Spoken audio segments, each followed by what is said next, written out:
Thank you, General. I really appreciate that introduction. I guess I don't have to say anything. Questions? So, as a time-honored fighter pilot, of course, the speech should just be about me, and I think that's what I'm going to talk about tonight. But I had some of my guys from the jet team I'm on, the aerobatic jet team, the Black Diamonds, asked me said, "This is very appropriate for you, Snort, to be in the museum because you are a museum piece." So, with that, I'm going to press on. But could I get the first slide, please? Oh, there it is. Behind me is a G meter, and you see the G meter's pegged at just under 7, about 6 3/4 Gs. I do that routinely, but that was not me who put those Gs on that airplane. It was General Jack Daly here a year ago. He flew an MS-760. We took him out and did a 1v1 dogfight against an L-39, and guess who kicked butt? The General. And by the way, that was sustained 6.5 Gs. That was not just an instantaneous pull, and it happened more than once. So you can take an old fighter pilot and put him behind a desk in a magnificent museum, but he still has the skills and the heart and the cunning to go out and kick butt. So that was a great day. And I've had a number of flights with him, so hopefully this next year we'll go up again and maybe potentially an L-39. So it's a pleasure. I'm going to walk you through my career in a sort of a supersonic way, because I could tell story after story after story, because I flew and were shipmates with magnificent men and some women, and we shared a lot I could take you through various stories from dogfighting to flying to some great stories that happened on the beach in places far, far away. But tonight I'm just sort of going to walk you through it. Could I have the next slide, please? I came from a family, my father was a Marine aviator, and like a lot of really good naval aviators, they come out of a nepotistic society. So I grew up with my father, and he was a Marine pilot in World War II, started out in C-46s and then transitioned to Corsairs at the end of the war, and then became a test pilot. And as I grew up in Long Island, my father was working at Grumman, and so I had the pleasure and the distinction of having, or the privilege of having a bunch of great test pilots come over. Guys like Bob Smythe, who flew the first fight in the Tomcat, Pete Tamillo, Chuck Sewell, who did all the spin testing in it, and Don Evans, who did the famous air show in the Tomcat that beat the F-15 to send the airplanes to Iran, which, by the way, probably there may be a guy in Iran that will wind up with more flight time in the F-14 than I am, unless I can get over there and steal one. But it was truly an influential time in my life, because I was in high school and college, and I can say when these guys were around the house, it wasn't really influential. It was more like they corrupted me. So if you sit with old fighter pilots, or these guys were not old, but they were full-up test pilots, and a toddy or two flows, you get to hear some great stories. And I just learned at that point to listen, because listening for me became one of the keys to my career, particularly from my flying skills career. Because if you listen, just sit in the sideline and listen, particularly when people are in social environments, whether it be an O Club or at a party at a house, you can pick up some great pointers. And I did that throughout my career, and I'll talk about one story later on that it paid substantially good dividends. On the left, or right up here on the left, is the next. I'm passing the torch to my nephew. I don't have a son. I have wonderful daughters, none of which are pilots, but my nephew, who's the only boy in the family, is I'm surrounded by estrogen. I've got all these daughters and sisters and a couple wives too over time, but the end game is, but I have a magnificent one here, and I like to show Denise right over here, my wife. She's major support. But anyway, Reed is he's a Top Gun graduate, and he's a weapons school instructor right now flying the F-18 Super Hornet. So it's wonderful to have that lineage behind you. As I eventually got through college and went to flight school, then I started what I call the formative years, or the training years. And in that, I remember being at Pensacola, just going through pre-flight there, and one of the other guys in my class and I went down to Sherman, drove down a few miles down to Sherman, and I was blown away by seeing the Blues fly in F-4s. The earth shook. When they did a dirty Delta loop, the earth shook, and I said, there's no, I was already completely biased towards fighters, but at that point it said, I'm going to go do that. And I just had to set my mind to it and make sure that no one else was ahead of me in flight school, so that when the time came, if you're the number one guy, then you basically get your choice. And that was my goal, and I worked very hard to do that. In the process, next slide, the A4, please. I wound up, the first thing to do is just break through and get to jets. And I did that, and then in jets, went through T2s and A4s, but it was always about doing the best, and I was very competitive. I was a swimmer in college, and so I worked exceptionally hard, and I was constantly working on flying, and I was almost hyper concerned with my grades, but in the end game it paid off because I got some good grades, and I wound up being at the top of the food chain out of 90 guys when it came time to select. And they had one F-14, first one, and actually with another guy, Rich Stark, he and I got the first two, and that was a huge privilege. But in that process, I had a couple of events that, you know, for a while there, I think I was pretty big stuff, but I was doing I was in T2s, and I was doing a formation check ride, 4-ship check ride, division flight, and I was dash 4, came in, and the instructor, we were doing breakup and rendezvous, and I was coming in, and I was number 4, and the instructor had intentionally pulled his power back and slowed down to 200 knots as opposed to the rendezvous speed of 250 to see how we all handle it. Well, the guy in front of me, number 3, descended and got low, and I came in and I thought it was very appropriate. I never thought about it, but I just did it naturally. I did a big barrel roll over the top and wound up right in formation, right, and everything was good.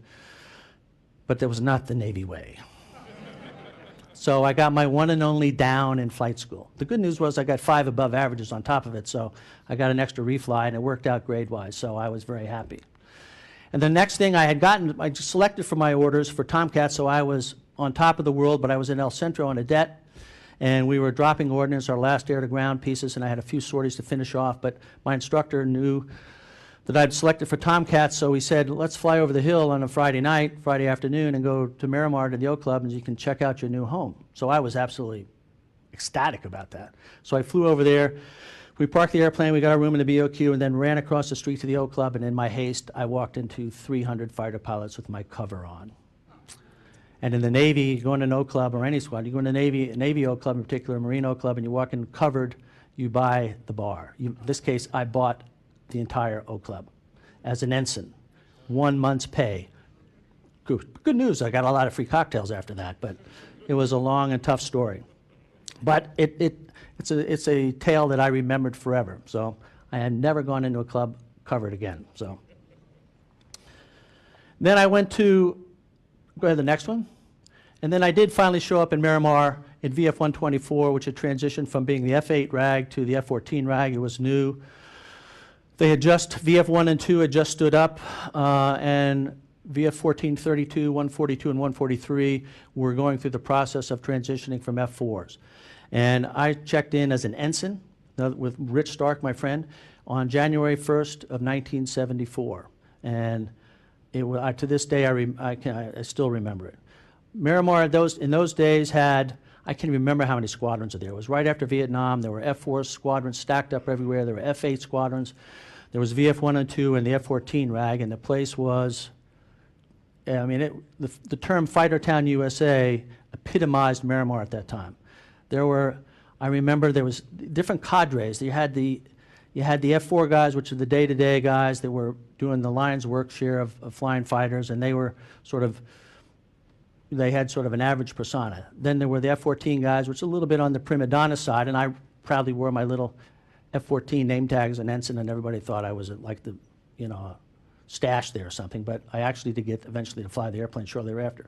And then there were the F-8 guys, which were actually my heroes at the time, because they come back, they would wear their dress, we didn't wear flight suits very often, you had to wear in your khakis all the time, but these guys had massively long mustaches, most of them. Their hair was really long, which I liked. And they didn't wear normal uniform shoes. Half of them just wore cowboy boots. So they were a wild crowd. And I remember my very first flight in the Tomcat. It takes you about 45 minutes back those days to get out of the line because everything was breaking and stuff. So we finally get to the hold short, and I got this massive beast. I'd just been flying the A4 before, and I get in that thing, and I take it to the hold short, and they were stacked up with probably 8 F4s. But just in front of me were 2 F8s. And I finally moved up to the #1 spot on the hold short, and these 2 F8s, they had the canopies open. I look over, guys with mustaches, and the one guy closest to me, he's smoking a cigarette. And they say you cleared for takeoff, you cleared the position hold and cleared for takeoff. The guy goes like this, takes the cigarette, rubs it out on the side of the airplane, goes, canopy comes down. He doesn't even put his mask on, he just lets it hang, which is one of my things I did for my years too. But anyway, he gets on the runway, and the F-8 had a hard light, and they went to full burner, did a low transition and section, and then went straight up to about 12,000 feet at the end on a departure they called the scamp departure. And I remember the guys going up, and they almost went to zero airspeed because they just sort of backed down and fell off together. It was very, very cool. And I actually came back into the club and looked for him on the next day, and I found him, and I asked him about all that, and they gave me the details of it. But it was a very cool place to go. And I had a blast. I went through carrier qualification. I was as the general said, I wasn't really privileged. I was the guinea pig.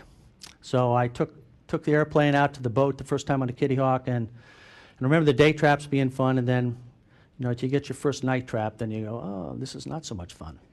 And to this day, it's not that much fun. I finished up with about 450 night traps and about just under 1,300 total traps. But every one of those, I still get sweaty palms just thinking about it even. And I remember that first night, though, that first trap, and then I managed to get through the whole process without getting waved off and getting a bolter. So I did get a couple one wires, which is not good, but oh well, I survived it and then moved off to the East Coast. And I went to my first tour, which was the VF-142. Next slide, please. And that was a great squadron.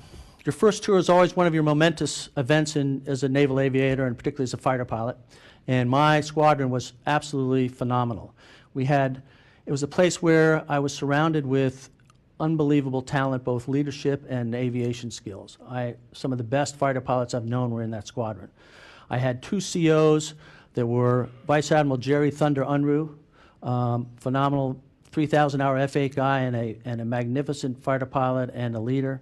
I had another mentor of mine, now retired Rear Admiral Bad Fred Lewis, who he and I over years became very competitive with each other, both dogfighting and landing on the boat. And I had a guy named Red Flash Dave Walker, who was a department head. He was an astronaut and a great fighter pilot, a test pilot, flew the F-14 in the test program. Had another guy, did moderately well in the Navy, a guy by the name of Jay Johnson, who retired as CNO a few years ago and is now the CEO of General Dynamics. Another great friend and a great fighter pilot. Another guy by the name of Alex Rucker, who was retired as a commander, got out at 20 years and went to the airlines, but was a Renaissance man, spoke multiple languages. Was great when you're on cruise with a guy like that, by the way. That's a huge benefit. And then he was also he was a Top Gun instructor, a great fighter pilot, and a great instructor, and really helped me move my skill sets in the world of air combat forward very rapidly. So I was surrounded by these magnificent pilots, and I say pilots because as I went through, I had great respect for any naval officer who was a senior to me because you just had to, but I really did want to emulate the ones that were really, really good pilots because that was my goal.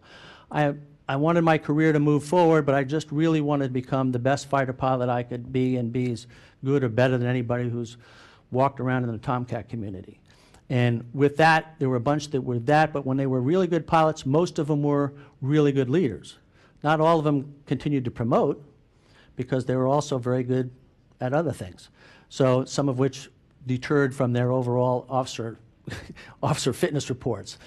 But notwithstanding, I decided I want to try and tread that line. So I worked very hard on being the best fighter pilot I could and landing on the boat. And I was in this supreme squadron where it was always highly competitive and great fun.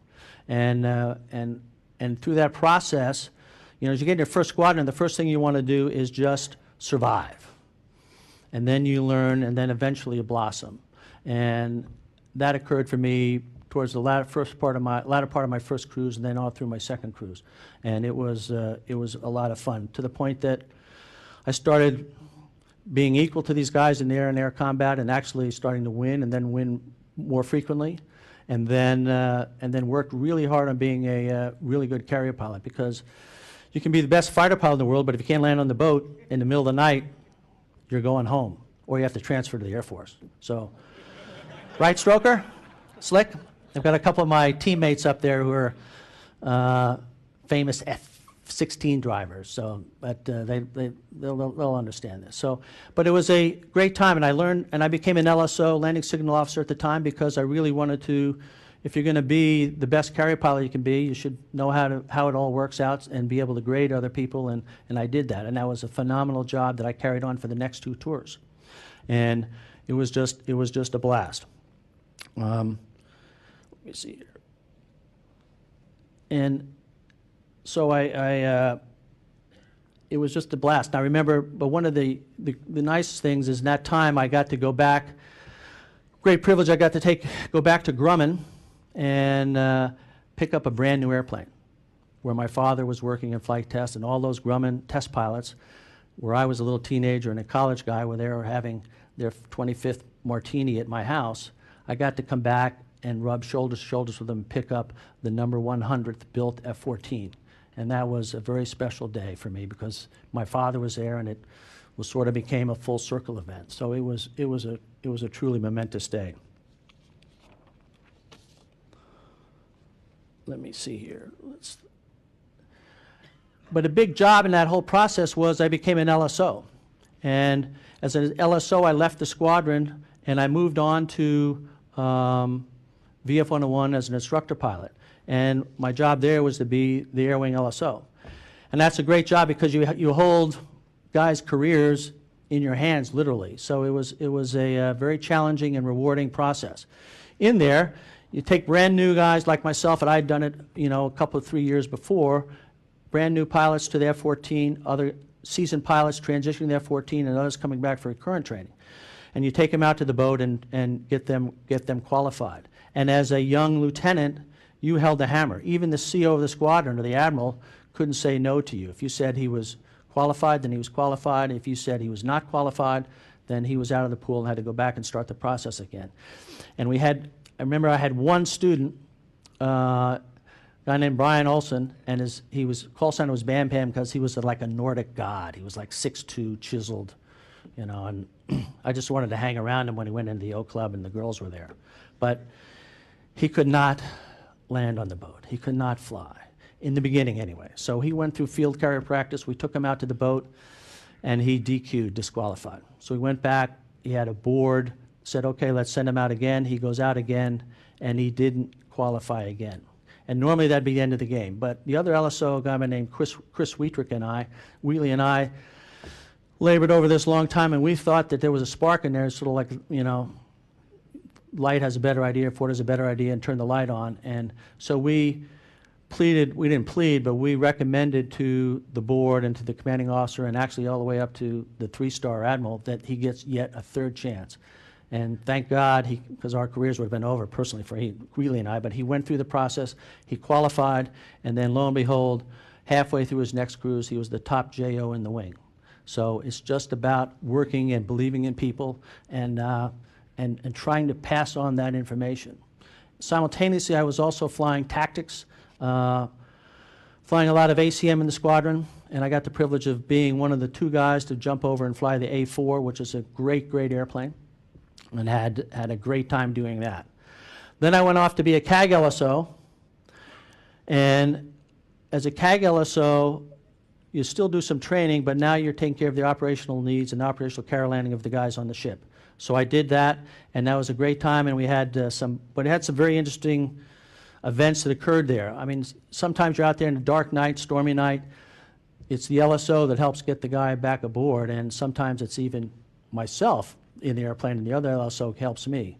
Then I went back and I went to VF-43 as a adversary instructor, weapons school instructor, and split my time between VF-43 at Oceana and Top Gun on the West Coast. And that was a blast there. Next slide, please. In that time frame, I flew the F-5 and the A-4. 321 was my favorite airplane, by the way. That was a Super Fox, had a 408 engine, 11,200 pounds of thrust, and that airplane was super light. There was nothing in it.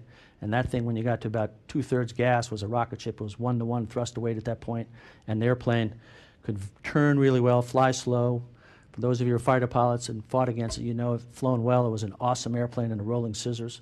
Very difficult to defend against. In fact, to this day, I'd take an A4 Super Fox and go fight most any airplane out there. Maybe less than F-22, but unless they gave me AIM-9X, and then I'd still do it. But it was that was a grand tour.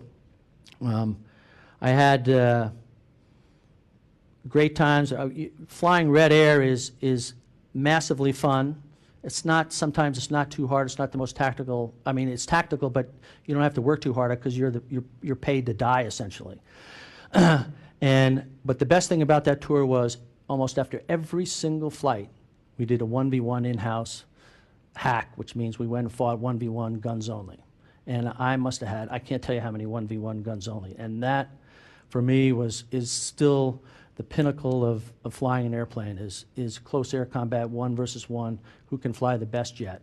And we got so good at it that we actually had we developed sort of we called it the School of Spank. So we had, as guys came into the squadron instructors, they started out with their bachelor's degrees, and then eventually they submitted their requirements and went in for their masters, and then they submitted their paperwork, not their paperwork, but they submitted this, okay, we're up for their doctorate. And so we wound up with this hierarchy of, we had masters and then we had doctors. We called them the doctors of Spank. And it was just massively fun and flew our tails off. I remember one dead in Key West, 2 weeks by myself, one F5, I was flying 3 to 4 goes a day, every day for 2 weeks. And then go to Duval Street at night. It was heaven. So it was really good. And I remember I was very, very proud. One day I was the ops officer of the squadron. I came into my office and they had stenciled on on the wall and it said, Snort Snodgrass, and it said the Dean of Spank. So I was very, very, very happy about that. Till I got gunned the next day. Then the Dean thing came off. I had to go back to being just a doctor. But anyway, it was a great time. Subsequent to that, I moved on to my department head tour, which is it's sort of a transition tour for Navy guys, because that's where you have to, you got to start serious, you got to start becoming serious about command and taking care of everything. And so I went on that squadron, joined them on cruise on the Dwight D. Eisenhower, and then after a couple months I became the operations officer for a year, and I was then the maintenance officer, and I worked for, go ahead to the next slide. Oh, go back to that one, go back one more time. I've got to look at. I brought this slide out I'm flying on a magnificent civilian jet team, which I'll show pictures later, called the Black Diamond Jet Team, and we fly L-39s and MiG-17s, which in fact we're doing a show tomorrow in Cocoa Beach. But Jared Eisenman, who owns most of the airplanes on the team, has a couple A4s and is being restored right now to fly. So he's a big A4 fanatic and is actually qualified in the A4 right now. And I brought this out. This was a combination flight between VF-43 and Top Gun with all those A4s coming in, and that was an opposing break. So we all broke 2 at a time, boom, boom, opposite, and then landed, and then dovetailed in behind each other on the runway. So I put that one in for my jet team buddies up there. So that was a great time. Next one. The dogs, the world-famous puking dogs. I mean, you got to love a squadron that has a name like that. And I've had so many fun tours, but this one was exceptionally fun. And the reason why, again, magnificent leadership. The CEO and the XO of the squadron, a guy named Captain Moon Simmons, and now retired Vice Admiral Charger Balcom, who was a Rio and flew with me, they were just pieces of work. And Moon put a squadron together that was, I guess the best way to put it, it was a motorcycle gang that your mother was proud of. And it was a blast. And as the operations officer, I had the job of trying to bring in new guys into the squadron. Now, pick guys from the training squadron to come into the squadron. And I remember this one, I did this to all of them, but this one Rio came in and he was interviewing for the squadron. He was slated but not given orders, so he's coming over to get his final little, omni that is good to transfer to us. And I bring him into the ops officer and I gave him my standard speech. Okay, what have you done? What do you do? So then I asked him, okay, what kind of car do you have? And he goes, he's a bachelor. I said, what kind of car do you have? He says, I have a Honda Civic. I roll my eyes. Okay? And then I go, do you have a girlfriend? Nope. When was your last date? I don't know, 3 months ago. I go, wait a minute, you have a Honda and you haven't been on a date for 3 months? How do you expect to even function in the squadron? So I told him I'd consider going and get a new car. I was sort of joking with him, but half-hearted. I said, I'd consider go out getting a new car, and I would maybe try and find a date this weekend, so so you can come in the right frame of mind on Monday. And maybe we'll talk about it again on Monday. He doesn't come in Monday. Tuesday comes in. He's got a brand new Corvette and a big smile on his face. And I just saw him about a year ago, and he actually stayed in the Navy, but he transitioned over, and he's a doctor, and he still has a Corvette, and he's still a bachelor and still enjoying life very much. So I passed on that little tidbit to him. So that was checking my notes here. So that was a wonderful squadron, and we had some great times. And I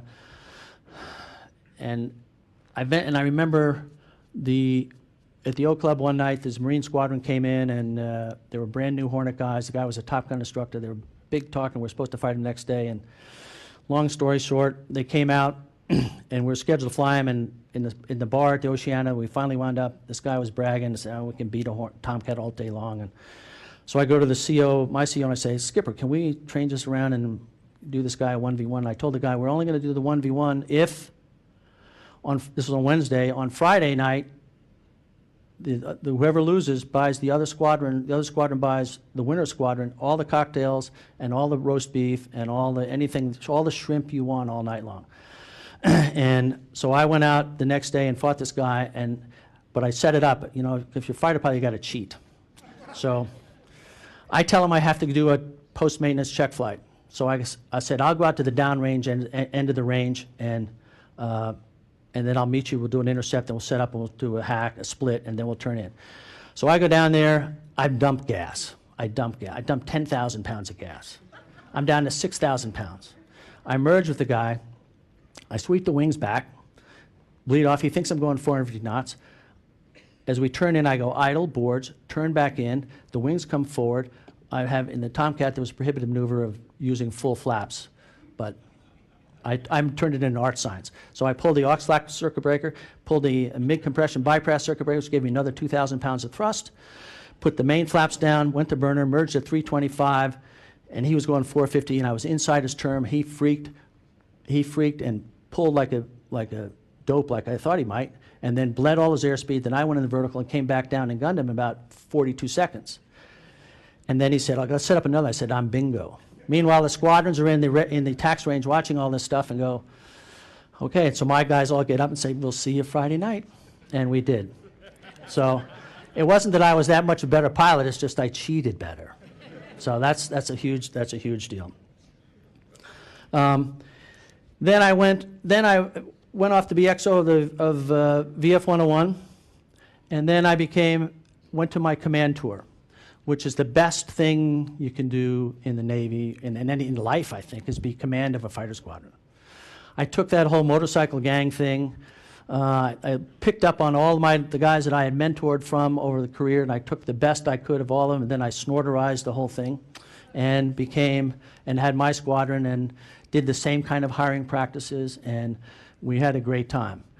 There was a lot of people in the community at the time thought that I, in fact, would have a motorcycle squadron, but there were also lots that bet that my mother would not be proud of it.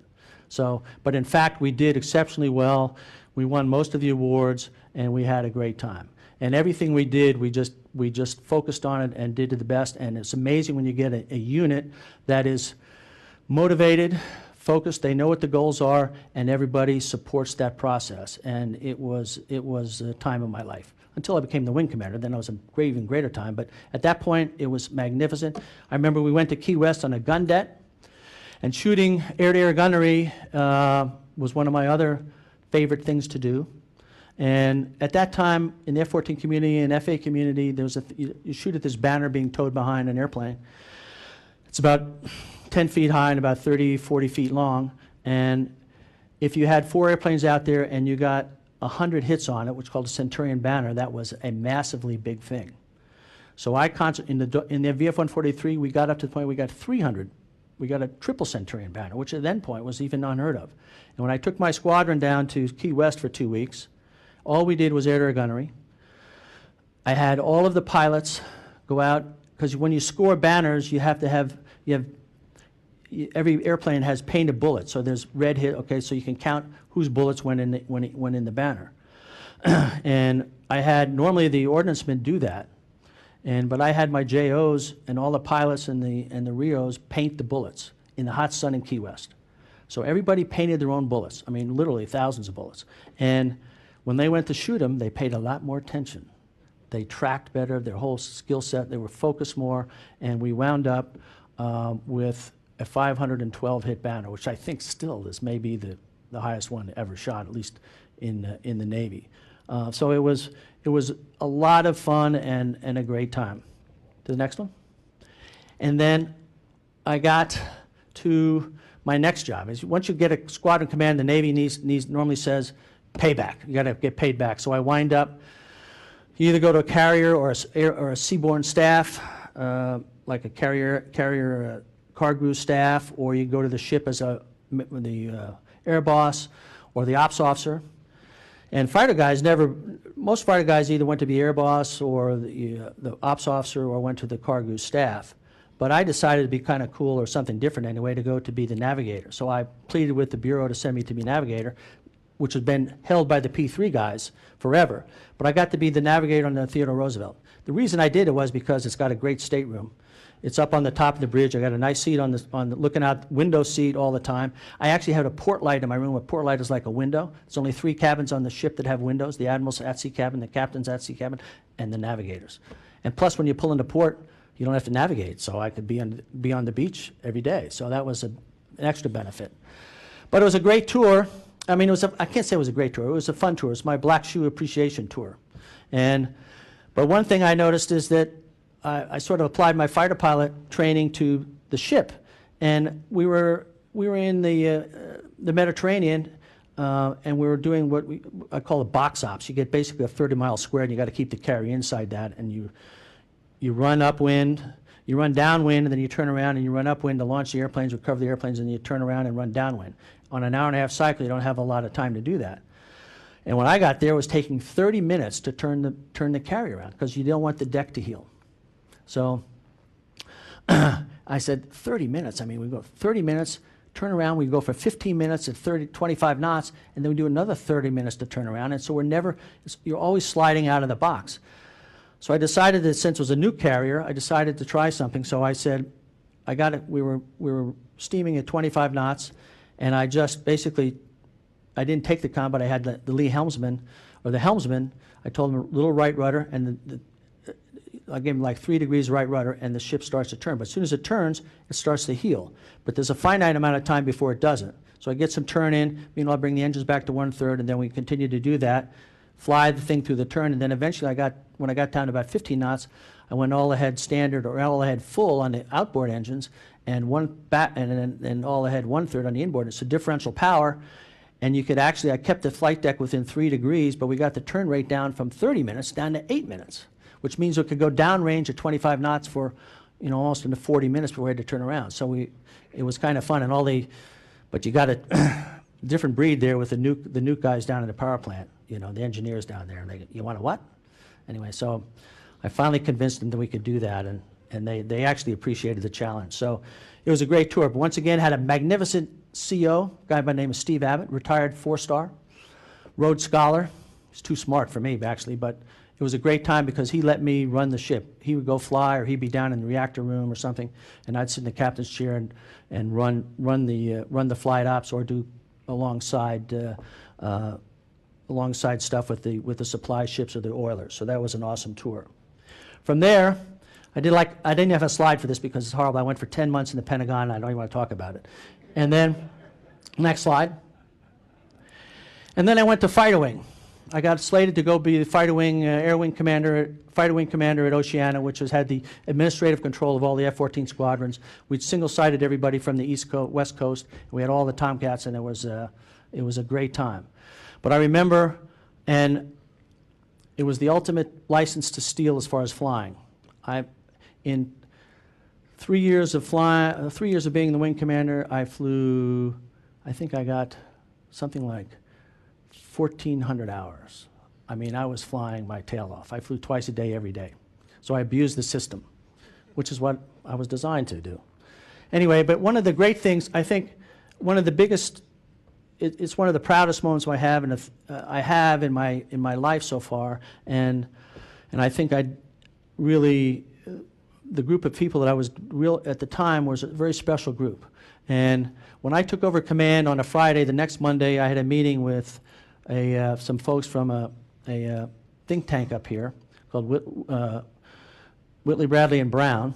And Hey Joe was here. Hey Joe's here somewhere, but he was one of the architects of this. And they came in my office with a plan, and we'd already known about it, and I was fed up with the Navy as far as its care and feeding of the Tomcat community up until that point. And the Navy had also gotten rid of all the A6s, so the carrier battle groups and the Navy, naval aviation, really didn't have a very good precision strike platform. And obviously, Desert Storm had proven that precision strike, laser-guided weapons at that point were a critical capability. And these guys came in and we talked about it, and the discussion was to bring the Air Force's F-15E designed lander, which also went to the Vipers, F-16s, and put it on an F-14. Now you would say that'd be easy, but it wasn't, because the F-14, particularly the A models, were all analog, and that was a digital pod, so you really needed a 1553 digital bus so that things could talk back to each other. Well, we came up with a plan, and the beauty of this thing was we didn't want Washington to really be involved at all. No acquisition, no NavAir Syscom, no nothing. So I went to Admiral Sweet Pea Allen, who was Airland, and we got called a fleet prototype rule, and where we could do one-off things. And so from the handshake in my office on the Monday after I took command of Fighter Wing, 6 months later, we dropped a laser-guided bomb off an F-14. And we hit a home run, because we embedded a GPS in the pod, which stabilized the pod and its capability. Where the pod was on the wing, you could slave either way, so you could drop the bomb and either turn left or turn right and depart. We also hit a triple home run with a display in the back seat called the PTID, and it was a brand new thing going on there. And they said, okay. What happened is it magnified the display, so it was a high pixel count kind of display. So we got 12 power magnification out of the FLIR as opposed to a Strike Eagle, which had 8 power, and in the Vipers and the Hornets, they were down in the 4 power category. So we could see things, and with the GPS on there, it was an amazing capability. And so the F-14 went from essentially a dying animal to a national treasure. And it became, we transitioned the whole community from just a pure fighter pilot, pure air-to-air thing into a multi-role precision strike fighter. And we wound up both in Desert Storm 2 and Afghanistan. As the airplane was weaned out of the Navy in 2005, it left with its best history of its career, to the point where there were missions where F-14s were literally taking in 4 and 6 F-18s or F-16s and designating their targets for them. It became a great FAC-A platform. So it really was, it makes my heart very proud that the Tomcat community in the end game was a highly lethal and capable airplane. While I was at Top Gun, while I was at Fighter Wing, of course I flew tactically every day, but I also sustained my airshow life. Next slide. So in that process, I've been flying demos on and off for 8 or 10 years prior to that, but as a Fighter Wing commander, the Commodore, I had 2 demo teams from the RAG that were on the road almost every weekend on flying air shows around the country. I decided it would be appropriate that I had my own team. So I stood up the Commodore's team, and I started primarily flying with the Flight of the Cats, which I'd done for a number of years. Normally flew a multi-plane event with Tiger Cat, a Hellcat, a Wildcat, and a Bearcat, and the Tomcat. And eventually, when I was there, the guy who led the airplane in the Tiger Cat, we started talking, and we said, we might try the Flight of the Twin Cats. So, being the approval authority, I made an instruction and signed and approved myself to do it, which was a good thing. So we started. I went out to Kalamazoo, started flying with this guy for a week, came back, and we did, with the Tiger Cat, I did a formation takeoff, and we did formation aerobatics with a World War II fighter in the Tomcat. So I flew the slot position, and we did barrel rolls and half Cubans along with the multiple passes, and to this day it's never been done, and I'm not sure that the system will ever allow that to happen again, but that was a great thrill. And that transitioned me into the air show world, which I continued. Subsequent to fighter wing, next slide, I went to the big building over here. I was director of legislative affairs for the House for the Navy, and spent 2 years running around in a suit and tie going all around the country. I'm not going to bore you with congressional stories and codels and what happens in far places away with congressmen and congresswomen, because that's a whole nother book, and some of them are still, it's a re-election year too, so I don't want to spoil it for them. But it was a great time also. I met some great friends, Marnie and C.W. Galuli, and I had a super decathlon at the time, and C.W. was a great Navy A7 pilot and LSO, and turned out to be a great friend there. And while he was gone one time, I got his wife drunk and sold my decathlon to him. So he didn't know for a week actually, but he came home and finally he found out that he bought my decathlon. But it was a very inspiring tour because it was very heady too, because as a Navy captain, I only dealt with my two-star boss in the Pentagon, plus Undersecretary and Secretary of the Navy, Vice Chief, and the CNO.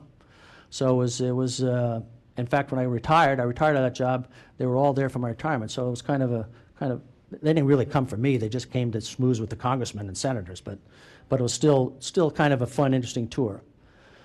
And then I retired. But when I retired, I went to become an airshow pilot. I decided I was going to transition, not remain in the Navy, and track down being an admiral. I was going to go be an airshow pilot because everybody in the Navy at some point FOSS, which is failure of officer to select. So I decided I'd go on my own, and for the last 11, 12 years, I've been doing full-time airshow work. And I've had the privilege of flying great airplanes. So right now I'm current in the Corsair. I fly that on the airshow. P-51, hold that slide right there. Chris Baranakis, where are you, Chris? Stand up, Chris. Stand up. That's Chris's Mustang. His dad and he own that airplane, and I fly that on the airshow circuit. And if you think it's a privilege to fly that airplane, it's a privilege to fly with and help train a young man like Chris, who is, by the way, is going to the dark side. He's been selected to go to the Air Force Guard and fly F-15. So how many young guys going through flight school own their own P-51? So it's very, very cool. And that was my baby for a number of years, flying on the airshow circuit. It's currently down to Valiant Air Command, but that's a F-86 Sabre. Magnificent airplane, flies wonderfully. Airplanes that look good fly good, and this one is a special, special airplane. It's got magnificent flight controls, the harmony, no fly-by-wire, no anything, but it's an absolute pure airplane and wonderful. I also like to fly low. And I had this photographer at Oceana, and he wanted to get some movies, some low passes head on, so I gave him one. So anyway. But as the general said, I get the privilege of flying in my exchange tour with the Air Force, and I've done it for the last 10 years, and that's flying in the Heritage Flight. I get to fly with all the active duty demo pilots in the Air Force, in F-15s, F-16s, A-10s, F-22s, and it's truly a privilege, and we get to fly all the cool vintage airplanes with it.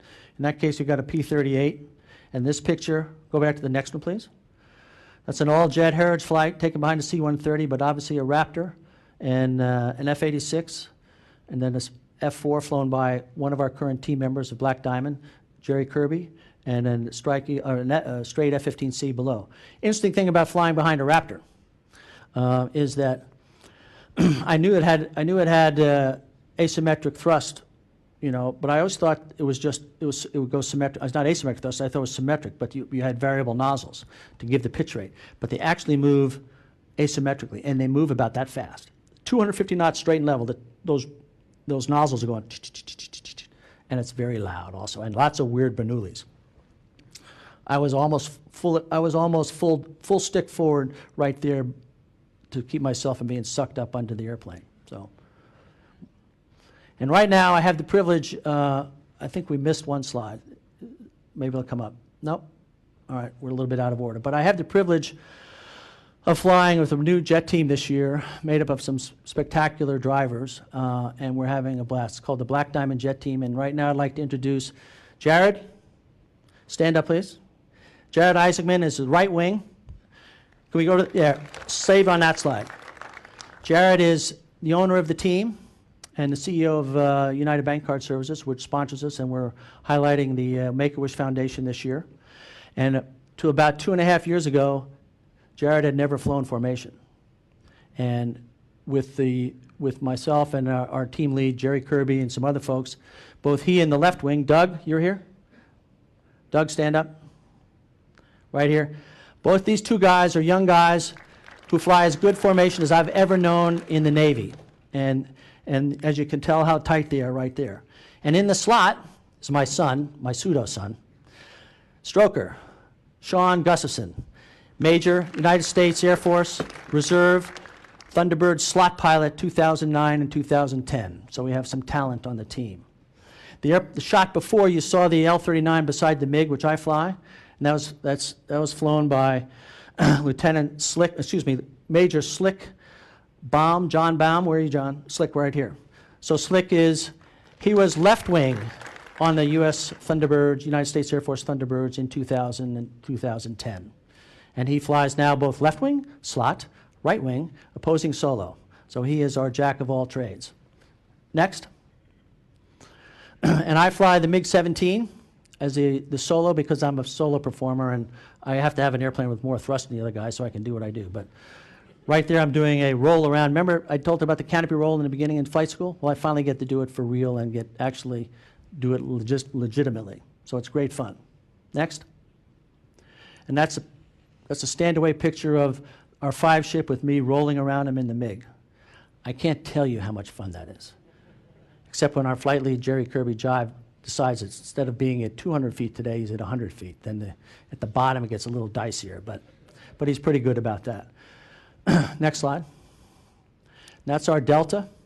That was flown, I think that's at Toronto earlier this year. But it's I just can't tell you what, it's like being back in the squadron again. So I have to pinch my cheek on every day and say every day is a Saturday and I'm still living the dream. 36 years after flying fighters, so for 36 years I've been jumping in fighters and I'm still doing it, and I can't believe I'm still doing it. And last but not least is our bomb burst. So with that, next slide please, we'll open it up to questions.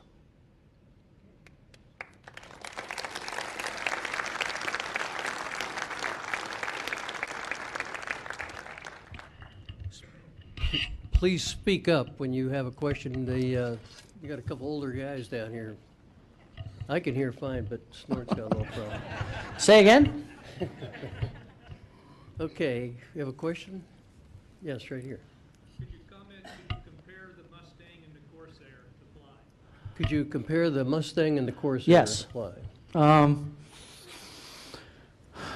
I'll start with basic flying qualities. The Mustang is very stable, but the flight controls are very heavy. In G loads, if you have a standard stock Mustang, it's basically 20 pounds per G. So if you're pulling 6 Gs on the Mustang, you have 80 pounds on the stick. So, or excuse me, 100 pounds on the stick. So it is very, very heavy on the flight controls. And the faster you go, it gets very heavy laterally. The Corsair is much lighter on the flight controls. It's about 8 pounds per G.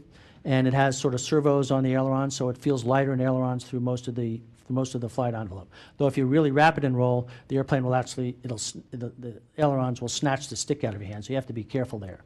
The Mustang is built for speed and endurance and cruising, and it's a lovely airplane, and it doesn't leak oil like the Corsair. So from day-to-day life, Mustang is much nicer. It's a lot nicer airplane to go on cross countries. You can go a lot farther. You can go fly farther on less gas and do it. But in a dogfight, I would say I would prefer to be in the Corsair. It's got a much bigger wing, so its wing loading is higher. Its thrust to weight is about the same, and with a little lighter, and you can fly it a little bit slower. So in a pure gunfight, I'd prefer to be in the Corsair. But if I had to escort bombers somewhere, I'd want to be in which was designed to do, I'd want to be in the P-51. Both airplanes, I mean, it's an absolute honor and a privilege to sit in there, and every time you start them, they start a little bit differently, so it's a little voodoo dance to get them going, but when the Merlin cranks up or that R-28 cranks up, it's a special event for the pilot. Question was, have I flown a Focke-Wulf 190 or a Japanese Zero? There's a couple 190s that are just starting, they're out there right now flying, and then there's 2 Zeros out there that are flying, and I have a good friend I have friends that fly them both, but I just haven't been get the keys to those yet. I'm going to get to a Bearcat first. That's my next piston fighter. Okay, go ahead. Yeah, back in the day, the Air Force claimed that the F-15 was a better dogfighter than the F-14, and to prove it, they said they'd be happy to go against F-14s with live ammunition. What do you think? There was a time when the Air Force claimed that the F-15 was better than the F-14, and to prove it, they were willing to go 1v1 with a full load of guns. Well, all I can say is I've been pretty successful against Eagles in my time.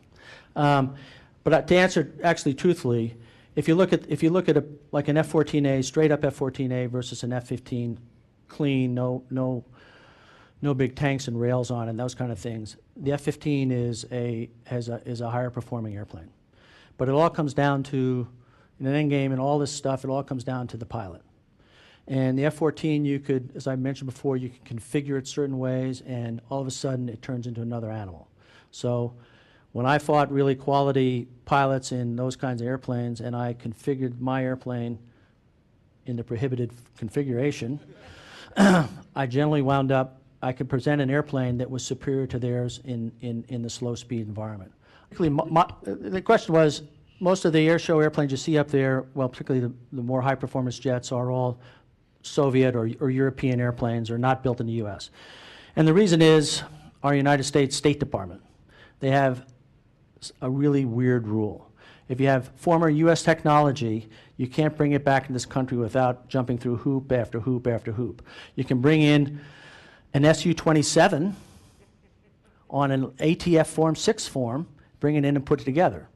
And we've done that. Now, of course, the guys in the black sedans came and bought the airplane and took it back, took to somewhere in Nevada, but you can do that.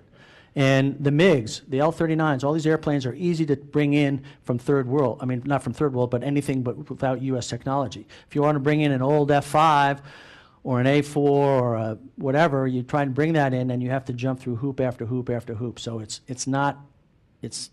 really silly, but that's the rule.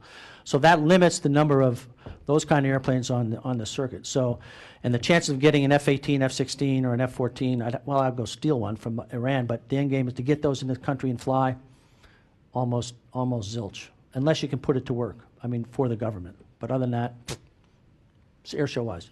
See about that. The famous knife edge photo. The knife edge photo, if you can get to it, basically, real quickly, it was an authorized maneuver. Keith, don't worry about it. You guys all know the F-14 picture. Well, anyway, there, she's got a picture of it right there. So, end game was, it was as part of my air show, it was a at-sea air show. It was the start of my show. So I would start back behind the carrier, below the flight deck on the starboard quarter back here, and then that's the right side stroke, or the right side. Anyway, come in, light the burners about half a mile, then just go right around the fantail. Go right around the fantail in full burner. Now, it looks like I'm going to pull into the deck. I'm very close to the ship, but the end game, if you know how an angled deck goes, it goes like this, and then the bow goes up like this. So 1 second later, there was open space in front of me. And then right there, 1 second later, I rolled upright and went into like a double implement at the top. So that's basically what it was. The funny story was a ABH-3, a third-class petty officer, took the picture on that Independence Day cruise with an old camera over by the island, and he came down to the ready room the next day, and he gave us a copy of the picture and the negative. And I looked at the picture and went, oh. I told my officer, make 50 copies and burn the negative, because I didn't want it to follow me around. Long story short, 30 years later, it's still following me around. But it was a legitimate maneuver. And it was a lot of fun. Doing air shows at the ships is great because in the when we do it, normal air shows in the country, you have to have these various distances from the crowd. And if for a high-performance fighter, you got to be 1,500 feet from the crowd. Well, at the ship, the side of the ship is this crowd line. And you can go supersonic, which is a major bonus. Well, I hate to say it, but we're out of time, Snorton. You've got Okay. this is a school night for you because you got an air show tomorrow. I do. So we need to keep things moving, but I want to thank you for, actually, this is the capstone of our year here with the end of celebrating the centennial Navy aviation. I say Navy aviation in this case because here at the museum we're celebrating this year Navy aviation. Next year we're going to take Marine aviation. That way we can stretch it out over 2 years. So it's for anything to keep a party going. But thanks for a terrific evening, and we really wish you the very best in the future.